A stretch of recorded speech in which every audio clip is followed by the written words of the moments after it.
Boom, boom, boom, boom, boom. It looked like black tires. But then they said there's a chance of an explosion too, so I think maybe I just might head out just in case.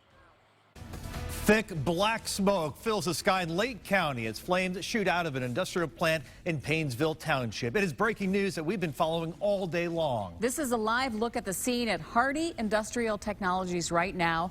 Late today, firefighters continued battling the flames after being pulled out at one point because of the risk of explosions.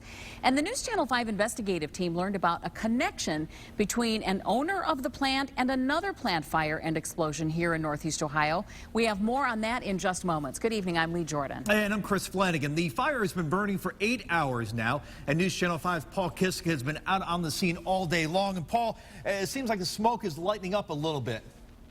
This has actually looked like that on and off for the past couple of hours. Every time I think it's starting to lighten up a little bit, that light smoke you see, it starts to become heavy, thick black smoke billowing over Painesville Township once again and flares up and it becomes very intense. But in the last couple of hours, instead of using water, which was just spreading the liquid fire, as the fire chief put it, Lubrizol has come in and now they're using foam, and every so often you can hear them spraying heavy foam on the fire. Now, Hardy Industrial Technology uses recycled vegetable oil to make animal and cattle feed. Painesville Township Fire Chief Frank Whitaker said the stuff burns like liquid fire. That fire spread to train cars by the loading dock. The train cars were also filled with vegetable oil, and so the fire really took off from there. No workers injured. They all got out. But for several hours, firefighters from all over had to pull back, had to evacuate.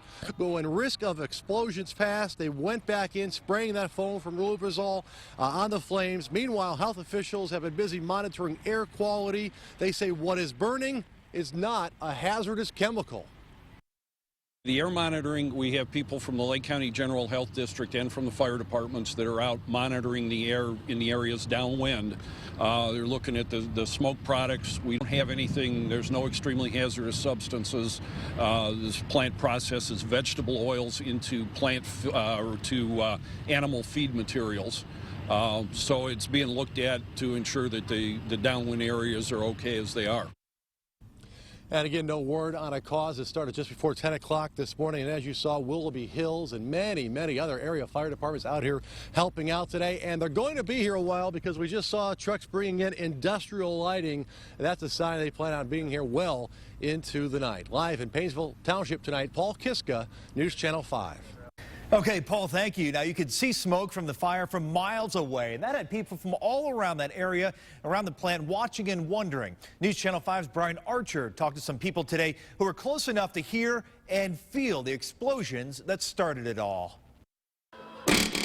It was a typical morning for Phil in his auto repair shop and Ryan, who owns a car care business in Painesville Township, until about 10 o'clock. Just boom, boom, boom, boom, boom. It was sirens and just kind of sounded like a little chaotic around here. So the guys hopped in a truck and had a chance to drive up close before the roads were closed. Some workers were leaving the area. The one guy's back of his hair was just, it had orange stuff on it, but it just looked like it was melted, and the back of his pants were just melted, and he had chemical burns and stuff on him. But they're not too concerned about that black haze in the distance. That's far enough away, I don't worry about it. But folks here at Greenside Village are a little closer and a little more worried. Bill's been keeping an eye on that black smoke and the wind. Just been watching which direction it's blowing to know whether I should just probably head out of the area just in case. You just don't know what's in the smoke. And until the sky clears, all this neighborhood can do is watch and wait. I don't know. It's a little scary, really.